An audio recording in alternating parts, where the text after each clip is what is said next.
Déjà, merci ma chère Laure Agnès et ma chère Alix pour vos mots aimables et pour avoir reconnu que nous avons en effet un budget qui sacralise le fait que la culture doit être partout et pour tous et que nous avons respecté les logiques d'équilibre territorial. Donc un grand merci pour cela.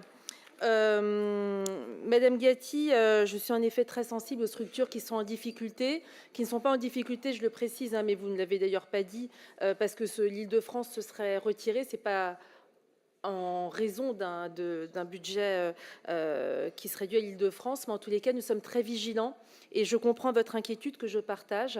Et je sais que vous êtes très investi, notamment à Malakoff, comme la région d'ailleurs, puisque nous soutenons le Théâtre 71 et le Festival du cinéma russe, qui passe aussi par ma collectivité. Mais donc, on pourra continuer à évoquer ensemble, en courant d'année, ce qui se passe pour les scènes que vous avez évoquées. Madame Le Pen. Alors, Madame Le Pen, j'ai découvert que mes mondanités, je vous avoue qu'étant née à Argenteuil et ayant grandi à Hermont et pas à Montretout, c'est pour moi une curiosité. Mais j'ai sûrement loupé ma vie. En tous les cas, les milieux branchés, Madame Le Pen, ils sont sûrement pas à Villarceau. Et j'ai été sidérée, mais ravie quelque part, qu'en commission culture et ici même, vous brocardiez et vous fustigiez le fait que nous ayons un programme ambitieux à Villarceau, en zone rurale, dans le Vexin du Val d'Oise, là où il y a un député RN, qui doit être bien contente d'ailleurs d'avoir maintenant à supporter des telles paroles. Et donc, Madame Le Pen, je vous le dis tranquillement, et sous le contrôle de Jean-François Renard, qui est élu sur ce territoire du Vexin, c'est pas parce qu'on est dans le Vexin qu'on est un bouseux qui n'a pas droit à un grand équipement culturel. Alors, votre mépris de classe, vous le gardez. Et moi, je suis désolée, la culture, c'est bien aussi à Villarceau, c'est bien aussi à Chaussy, c'est bien aussi dans le Vexin. Et je trouve qu'en matière de mondanité, vous vous posez bien là.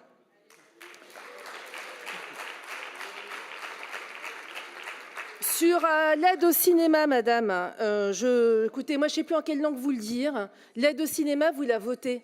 Donc les élus, en fait, ils sont là. C'est-à-dire qu'il y a des personnes... Alors vous dites qu'elles ne sont pas légitimes. Je pense qu'elles sont quand même plus légitimes que vous quand je vous entends parler de cinéma. Excusez-moi de le penser. Mais en tous les cas, ces personnes qui seraient pour vous illégitimes, déjà, il y a dans ce collège des élus politiques, mais il y a donc des professionnels. Mais surtout, après, madame, vous avez l'occasion de briller en commission permanente et de porter votre appréciation, justement, sur ces films. Et à chaque fois, c'est un bonheur de vous entendre.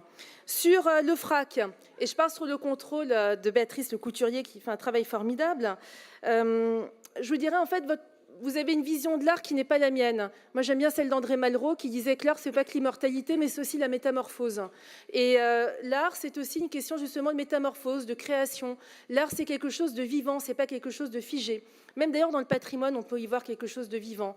Et vous avez une vision rabougrie et triquée, comme votre vision finalement de l'Île-de-France. C'est quand même la première fois que j'entends un élu politique expliquer qu'il a honte que sa région rayonne et qu'il faudrait pour ça se couvrir de cendres et aller s'enterrer quelque part et espérer que les films n'aient pas de succès. Drôle de programme, ça ne fait pas rêver et j'espère en tous les cas que les médias se pencheront enfin sur vos brillantes prestations à la région Île-de-France pour éviter un désastre pour notre pays en 2027.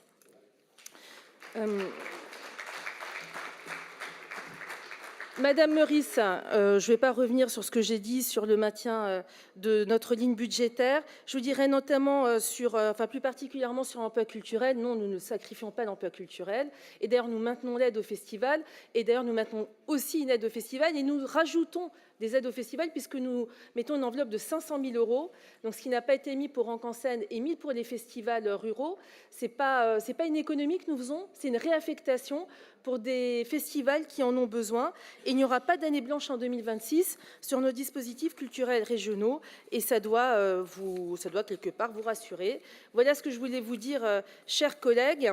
Et excusez-moi, Madame Le Pen, en matière de courtoisie, je pense que vous avez aussi des progrès à faire. Merci. Merci.